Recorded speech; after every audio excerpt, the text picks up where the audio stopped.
So akkuma isinitti mee viidiyoo kutaa tokkoffaa ilaaltan yoo ta'e viidiyoo lammaffaa kana yoo ilaaltan isin fayyada. Garuu isa jalqabaa kana osoo hin ilaalin lammaffaa kana qofaa ilaaluun qofti odeeffannoo gahaa isiniif kenna jedhee hin yaadu. Kanaaf viidiyoon keenya inni kutaa lammaffaan namoonni nama affeeruutiin biizinasii hojjetamu yookaan biizinasii hojjenna kottaa waliin haa hojjennu jedhamtanii affeeramtanii beektu taanaan viidiyoon kun isiniif akkasumas hiriyoota keessaniif waan ta'eef qaqqabsiisaa, laayik godhaa, sabskiraayib godhaa, decisionii sirrii ta'e murtoo sirrii ta'e akkasiin murteessitaniif isin gargaara. Kun immoo inni jalqabaa network marketing is a business model where a distributor, where independent distributor earn money by selling a product or service and also recruiting new distributor to their network.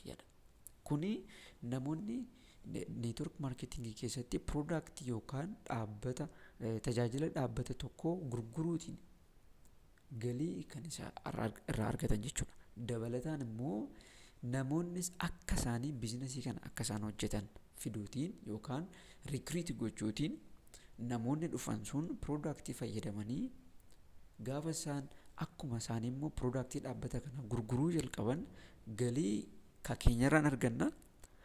Gurgurtaa karaa namoota nuti finnee yookaan namoota nuti affeerreen argamu irraa immoo galiin argannaa jechuudha. Kanaaf network marketing jechuun nama fiduu osoo hin taane product yookaan tajaajila dhaabbata tokko gurguruu jechuudha.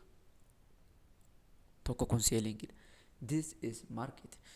When we make it network gaafa goonu immoo namoonnis akka keenya gaafa isaan hojjechuu danda'an galii isaan argatan irraa passive income argachuu gaafa jalqabnu we call it this networking. So network marketing jechuun tiimii yookaan garee tuuta maamilaa dhaabbata tokkoof product yookaan service distribute godhu uumuu jechuudha. Product yookaan service dhaabbata tokko kan distribute gochuu danda'u tiimii gaafa hundeessaa deemnu tiimiin nuti hundeessine qixa product yookaan service dhaabbata tokko gaafa ni distribute gochuu gaafa jalqabu galii gaafa fiduu jalqabu yookaan distribute gochuu isaaniirraa kan ka'e dhaabbanni sun galii argata. Galii argatu irraa immoo tiimii sana nuti hundeesse waan ta'eef nuuf kafalaa jechuudha. Namoonni baay'een hin galmoofne homaayyuu hin beeknu jedhu. Industrii kana keessaa waan jiru kan isin beekuu qabdan biizinasiin isaa tokkoffaa biizinasii salphaa miti. Tokko. Lammaffaa biizinasiin isaa namoonni hundi kan itti milkaa'an miti. Biizinasii kana keessa namni hundi seenuu jechuu danda'a. I don't believe ani kanatti namanu namni hundi milkaa'uu danda'a jedhee namanu. Sababbiin isaa biizinasii tokko hojjechuudhaaf kiraateriyaa mataa isaa danda'e qaba. Namni suuqii bane hundumtuu akkuma hin milkoofne namni mana barumsaa seene hunduu eebbifamee akka hin baane namni kutaa tokkotti wal duukaa galmooftan hundi eebbifamee hin baane. So it requires a dedication yookaan immoo ciminaan hojjechuu barbaada. Namni gaa'ela dhaabbate hunduu gaa'ela isaatiin itti fufne kan gaa'ela isaa fail godhe qaba kan gaa'elli isaa adda jalaa citee jira. Namni amantaa isaa jijjiireyyuu jira inkaan kaan isaati. So biizinasii kana keessatti immoo it is the same. Akkuma industrii kaanii industrii hojii barbaadudha. Industrii karoora baasu jabaatanii hojjechuu barbaadudha. Malee akka salphaatti keessa deemnee waanuma galmoofneef kan milkoofnu miti. Industrii akka kanaa miti. So industrii kana keessatti maaliif nu barbaachisa? Maaltu unique godha dhaabbata yookaan immoo network marketing biizinasii network marketing gaafa join goonu maaltu adda nu taasisa yookaan maal fayyadamna? Why network marketing kan jennu gaafa ilaallu low startup, low cost startup qaba yookaan immoo jalqabuudhaaf akka biizinasiitti jalqabuudhaaf startup nuti barbaadamnu yookaan nuti gaafatamnu baay'ee xiqqoodha. Kaapitaala xiqqootiin jalqabna.